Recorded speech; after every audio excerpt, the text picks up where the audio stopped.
Good afternoon, this is Rupert Thompson, Chief Investment Officer at Kingswood Group. It's the 11th of October and I'm now going to run through recent developments in the markets and our thoughts going forward.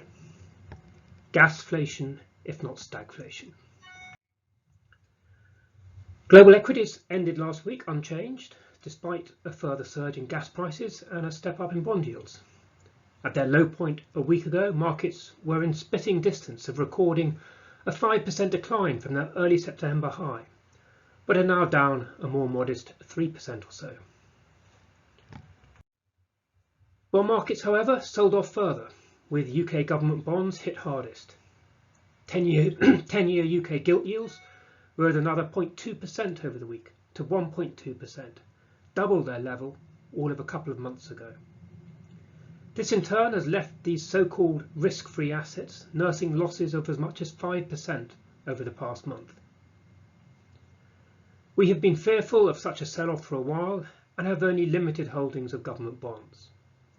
This, along with the relatively short maturity of our fixed income holdings generally, has meant our lower risk portfolios have held up relatively well over this period.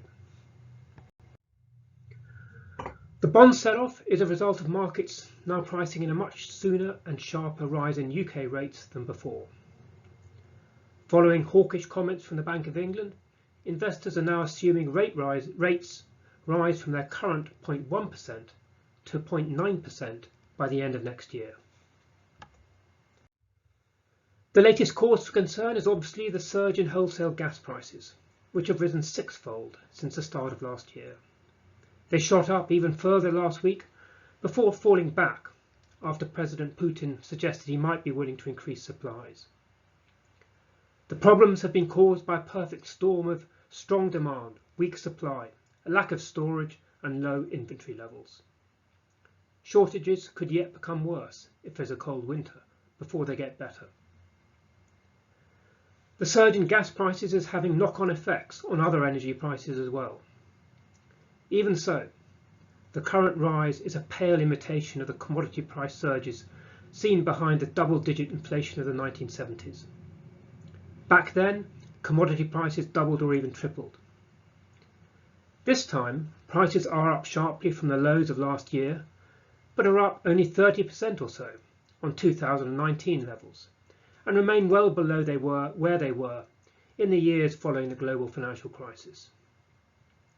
It should also not be forgotten, despite current appearances to the contrary, that the global economy is in fact much less dependent on commodities than 50 years ago. Still, commodity prices are clearly exacerbating the upward pressure on inflation already coming from shortages in other areas.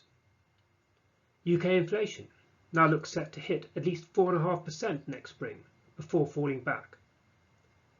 The Bank of England's worry is that this spike could fuel a rise in inflation expectations and increase the risk of a wage price spiral. In the US, the Fed's tightening plans hinge not only on inflation developments, but also the state of the labour market. Friday's figures showed a considerably smaller increase in employment in September than expected. Quantitative easing tapering will still probably start in November as the Fed intended, but this is now rather less of a done deal.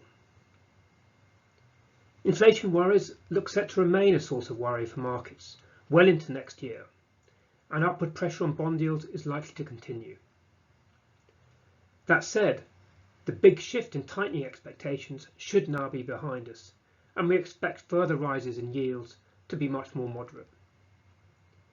Indeed, the experience earlier this summer, when yields fell back sharply despite inflation worries worsening, highlights that even in a bond bear market, there can still be sizable counter-trend rallies. As for equities, volatility has been surprisingly low this year, and we expect the recent rise to more normal levels to continue. Not only is policy turning less supportive, but so also is the corporate earnings environment. The third quarter reporting season kicks off in the US this week with the banks, and S&P 500 earnings are forecast to be up 30% on a year ago. This is a hefty gain, but a far cry from the 95% rise seen last quarter, and growth is set to slow further into next year. US profit margins are currently at record levels, and the surge in raw material prices, together with higher labour costs, will be a headwind going forward. All the same, as long as demand remains quite strong, which we expect, this should not prevent further gains in earnings, even if growth is much lower than seen over the last year.